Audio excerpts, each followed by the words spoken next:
Өлкө башчы Садыр Жапаров бүгүн Бишкек машина куруучу заводу ачык акционердик коомуна жана Бишкек штамптоочу заводу мамлекеттик ишканасына барып, ошондой эле Кыргыз индустрия ачык акционердик коомунун ишмердүүлүгү менен таанышты. Мамлекет башчы заводдордун өндүрүш аймактарын, токтоп турган цехтерди жана ишканалардын объектилерин көрүп чыкты.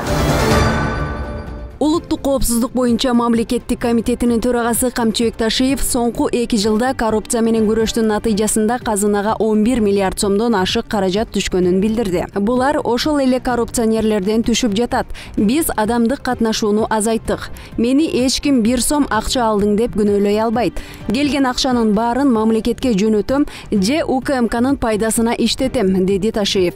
Күрөштүн алкагында мурунку жана азыркы бир топ аткаминерлер ар кандай кылмыштар шек саналып кармалып, көпчүлүгү казынага белгилүү суммада акча төлөп абактан чыгууда.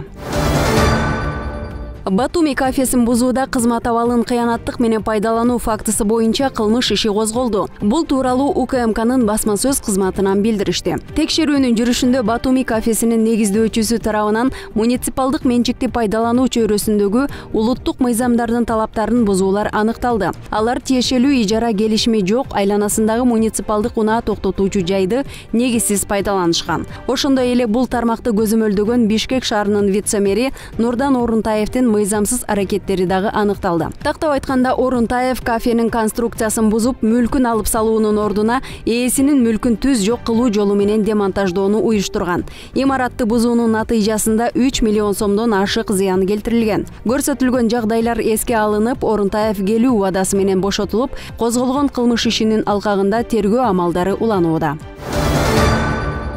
Бүгүн Жусуп Баласагын атындагы Улуттук университетте Билим берүү жана Илим министрлиги тарабынан тегерек стол өткөрүлдү. Иш чаранын негизги максаты илим тармагынын келечегин жана туруктуулугун өнүктүрүү болуп саналат. Жыйынга Жогорку кеңештин депутаттары, Билим берүү жана Илим министрлигинин өкүлдөрү жана илим тармагынын ишкерлери катышты. Иш чарада илим жөнүндө мыйзам долбоору каралып, окумуштууларга стипендия берүүнү жана илимге болгон каржылоону жогорулатуу маселеси талкууланды. Ошол илим жөнүндө мыйзам долбоору парламентте каралып атат. Өкмөт колдогон. Бул илим чөйрөдө талкууланган. Быйыл президент жана өкмөт тарабынан ошол билим тармагын өнүктүрүү боюнча бир катар чечимдер кабыл алынды жана кабыл алынып жатат. Эң негизги ошол жакында жаш окумуштуулар үчүн Илимпоз стипендиясы болмокчу. Чет жердеги биздин Илимпоздорго мамлекет тарабынан атайын колдоо көрсөтүлмөкчү. Биздин мүчө корреспонденттердин стипендияларын, айлыктарын көбөйтүү боюнча мамлекет чечим кабыл алынды. Андан бөлөк илимий институттарды университеттер менен интеграциялоо боюнча иш жүрүп жатат. Келечекте кийинки жылдын 1-январынан баштап биз илимге болгон каржылоону дээрлик 1%-тен кем эмес болуш керек. Бүгүнкү күндө 560 миллион бөлүнсө, биз келечекте аны 1 миллиард 300 миллионго жеткизсек, ошол өкмөт аныктаган Кыргызстандагы илимди өнүктүрүүнүн алгылыктуу багыттары боюнча финансаламакчы. Анын баары конкурстук негизде болмокчу. Жана биздин Илимпоздор дүйнөлүк илимий интеграция каралышы керек. Борбордук Азия чөлкөмүнүн өлкөлөрү үчүн мамлекеттик чек аралар темасы түбөлүк актуалдуу болуп саналат. Бүгүнкү күндө Кыргызстан үчүн аймактык бүтүндүктүн сакталышын камсыз кылган улуттук коопсуздук маселелерин чечүү, сырттан экспансиядан коргонуу багыттарын тандоо, мүмкүн болуучу душмандарды аныктоо, алардын таасирине басым жасоо эң актуалдуу маселе. Ушуга байланыштуу Жусуп Баласагын атындагы Кыргыз улуттук университетинде аталган маселелерди чечүү жолдорун издөө максатында тегерек стол болуп Анда бир катар илимдин өкүлдөрү, мамлекеттик жана коомдук ишмерлер катышып, чек арага байланыштуу көйгөйлөрдү, ички жана тышкы карама-каршылыктарды чечүү жолдорун талкуулашты. Максаты ошол чек ара менен тыгыз байланышкан практиктерди чакырып, ошолордун ой пикирин угуп, анан биздин магистранттар дагы бул илим изилдөө иштерин жүргүзүп атат. Биздин факультет мугалимдери дагы ошол маселеге байланыштуу иштерин жүргүзүп атат. Анан ошолорго ушун маалыматтарды так маалымат берип, анан чек ара маселесин чечүү жолдорун аныктап, биз жыйынтыгында ошол студенттерге, магистранттарга бир окуу китебин жазалы деп атабыз. Андан тышкары, албетте, биз 1 жылдык ишибиздин жыйынтыгында дагы Коргоо министрлигине, билим берүү министрлигине сунушубузду киргизгенбиз. Сөзсүз түрдө жогорку окуу жайларында жана аскердик даярдоо кайра жандандырыш керек. Себеби биз ошол чек ара маселесинде аскерлерибиздин даярдыгын дагы көргөзсү, жанагы алсыз жерлерибизди билдик да. Бишкек шаарынын 1-май райондук сотунун 25 майдагы чечими менен дары-дармек жана медициналык буюмдар департаментинин директору 23 июнга чейин камакка алынды. Бул тууралуу райондук соттун басма сөз кызматы кабарлады. Маалыматка ылайык кармалган жетекчи жооптуу кызматкерлер менен сүйлөшүп алып, дары-дармекти тез каттап сертификат берүү үчүн фармацевтикалык компаниялардан акча алып турганы айтылды. Ошол эле учурда лабораториялык изилдөөлөр жүргүзүлгөн эмес, же формалдуу түрдө жүргүзүлгөн. Учурда бул ишке тиешеси бар адамдарды аныктоо боюнча иштер жүрүүдө.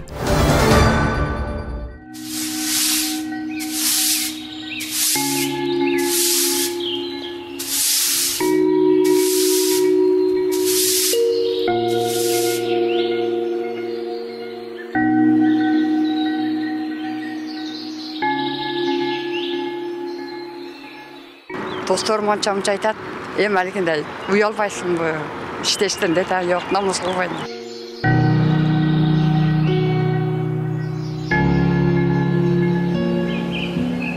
Күн сайын кайталанма жумуш, ысыкты, суукту, уйкуну, үй бүлөнү экинчи планга коюп, шаардыктар мемиреп таттуу уйкуда жатканда, шаарды таштандыдан арылтып, тазалыкты биринчи орунга койгондор Ош тазалык кызматкерлери.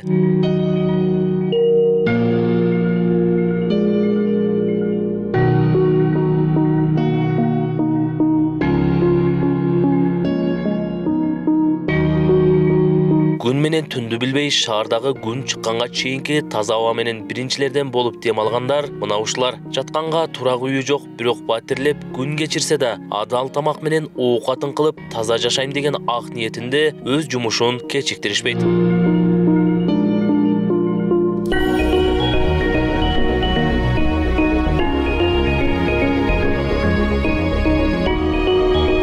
Мындай жашоого эбак эле көнүп, күн сайын таңкы 6да үстүндөгү формасынан кийин эле колуна шыпыргысын кармап, көчө шыпырууга жөнөгөн Калбүбү Жамилова тагдырдын татаал тосмолоруна туруштук берип, 5 баланы да багып алган. Үй бүлөсү менен турганы үйдүн жоктугунан Оштогу Борбордук стадиондун бир бурчунда баш калкалайт.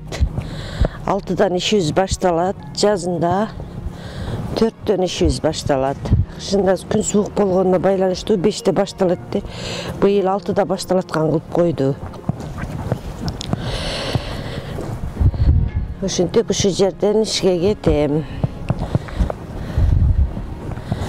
Ишибиз кышында бир азга жеңилирээк болот, бирок күндүн суугунда аябай эле ушуйбүз. Күн суук. Кар жааганда, кар жаап мындай тоңголок болгондо өтө кыйын. Мусорлар тоңуп калат. Шыпырганга болбойт.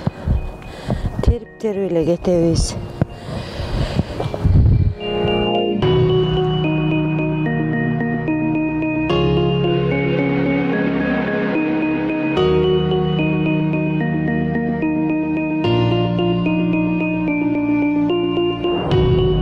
Андан соң таң атып бардык жандыктар жанданып кыймылга киргенге чейин тазалап үлгүргөн дагы бир каарманыбыз Нуржамал Мурзаева жалгыз бой жашайт. Бул кызматта иштеп көчө шыпырганына намыстанбаганын айтат. Иштегенине 8 жыл убакыт өтүп, бул тармакта билими болбогону менен кесип деп кабыл алган. Каарманыбыздын бир гана максаты чыдап иштеп пенсияга чыгуу экен.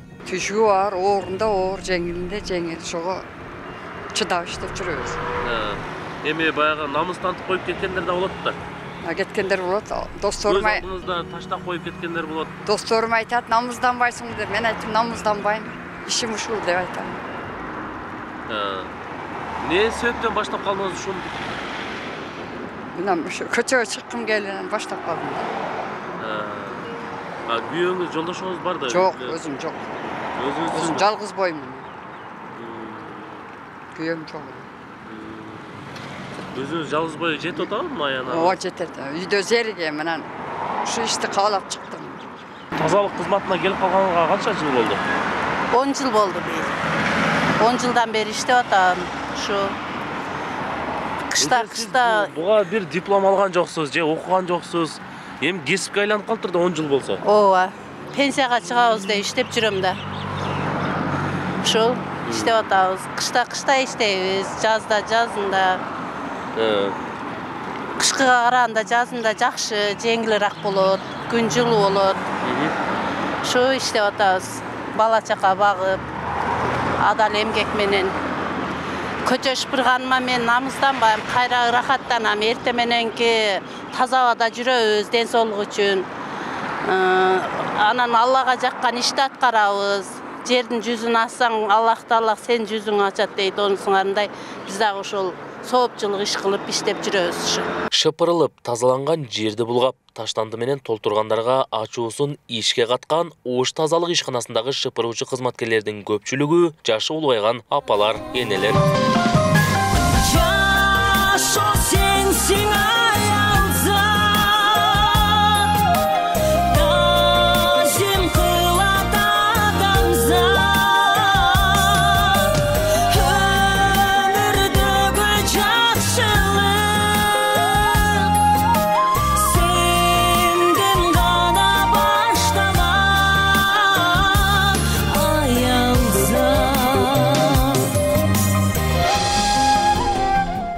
Күн сайын шаар тургундарыбыз таттуу уйкуда жатканда Ош тазалык кызматкерлери бул уйкуну жашоосунан алып салгандай. Эмнеге дегенде булардын жумушу таң эрте саат 5:30 башталса, ошол менен барып түшкү саат 1-де аяктайт. Бул күнүмдүк жашоосунда көнмүш адатка айланган. Ош тазалык атайын адистештирилген муниципалдык кызматынын техникалык базалары да жаңыланып, 100% таштандыдан арылтуу үчүн иштеп жатышканын адистер айтат. Таштанды таштоочу транспортторго түнкү мөөнөт уюштурулган. Антпесе күндүзү унаа тыгыны жаратып, нааразычылык күчөйт. Ош тазалык ишканасында бүгүнкү кырдаал жакшы. Буга чейин ушу шыпыруучулар арык жакка шыпырып, арык жолго чыгартат деп бир арыз келишпестер болгондуктан 2023 жылдан баштап тазалыкка, ушу арык тазалоонда тазалык берген. Азыр ушу арыкты дагы жолдагы биргеликте эки ишкана аткарбай бир ишкана аткарып кетти. Ал жанында бизге жеңил болду. Ушу ал эртеме чыгып, биздин техникалар жууганда сөз арыкка түшөт. Арыктан шыпырып кайра алыш керек. Аталган ишканада жалпысынан 400 кызматкер эмгектенет. Анын ичинен 150 шыпыруучу, 18 арык тазалоочусу, калгандары жүктөөчү, айдоочу болуп, баары бир түндүн ичинде шаарды тазалап турушат. Эртөштүк Нурбек уулу, Адилет Шамбаев, 7-канал, Ош облусу. Аткезчиликке шектелип, Өзбекстанда качып жүргөн Корей жараны Ош шаарынын аймагында кылмыш үстүндө кармалды. Бул тууралуу Бажы тармагынын басма сөз кызматы билдирди. Маалыматка ылайык, аткезчиликке каршы күрөшүү башкы башкармалыгынын кызматкерлери жана транспорт прокуратурасы тарабынан жүргүзүлгөн иш-аракеттердин негизинде товарларды ээликтен ажыратуу фактысы аныкталды. 2022 жылдын 4-январында СК Илко Ltd жоопкерчилиги чектелген компаниясы тарабынан Өзбекстандан Кыргызстанга автоунаалар ташылып Транспорттық каражаттар 2022 жылдын 31 январына чейин Бажы жол жобосуна киргизилген. Бирок бүгүнкү күнгө чейин компания автоунаалардын Бажы операцияларын жүргүзбөгөндүгү аныкталган. Мамлекетке келтирилген зыяндын алдын ала суммасы 14.578.019 сомду түзгөн. Аталган компаниянын башкы директору Корея Республикасынын жараны жогоруда аталган автоунааларды үчүнчү жактарга сатып, Өзбекстандын аймагында жашырынып жүргөн. Иликтөө иш-чаранын негизинде шектүү жаран Ош шаарынын аймагында кылмыш үстүндө кармалган. Учурда тергөө уланууда. Андан ары жасалган кылмыш боюнча иш жүзүндөгү маалыматтарды алуу үчүн мамлекеттик бажы кызматынын контрабанда каршы күрөшүү башкы башкармалыгынын кызматкери сатып алуучу катары чыгып, жасалма бүтүм кырдаалын түзүү жолу менен тесттик сатып алуу жүргүзүлгөн. 4 дана техниканын сатуу фактысы катталган. Тактап айтканда, бул сүйрөөчү транспорт, трал, чиркегичи, бульдозер жана генератор. 1000 АКШ доллары өлчөмүндө алдын ала төлөмдү алып, тиешелүү сатып алуу келишим түзүүдө жогоруда аталган жаран Ош шаарында аймагында кылмыштын үстүнөн кармалган, кийин Бишкекке жеткирилип, андан кийин Кыргыз Республикасынын жаза процессуалдык кодексинин 96 беренесине ылайык Бишкек шаарынын ички иштер башкы башкармалыгынын убактылуу кармалатылган изоляторуна камалды.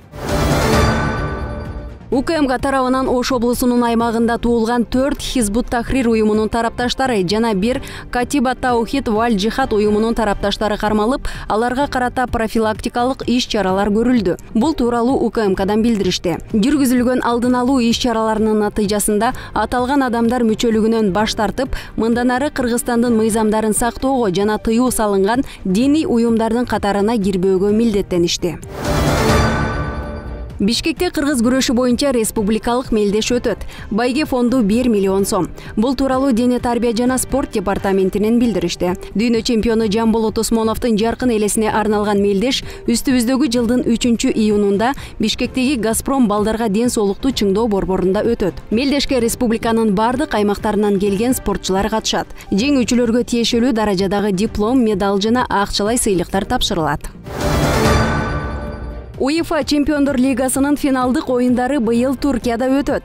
Дүйнөнүн эң маанилүү спорттук иш-чарасы 2023 жылдын 10-июнунда Стамбулдагы Ататүрк Олимпия стадионунда башталат. Футбол күйөрмандарын көптөгөн сыйлыктар жана эң кызыктуу жолугушуулар күтөт. Ошондой эле УЕФА Чемпиондор лигасынын финалына арналган Чемпиондор фестивали 2023 жылдын 8-11 июнь күндөрү Стамбулдагы Ени Капы фестиваль майданында өткөрүлөт. Ал эми УЕФАнын акыркы чемпиондор турнири 9-июнда саат 16:00 башталат.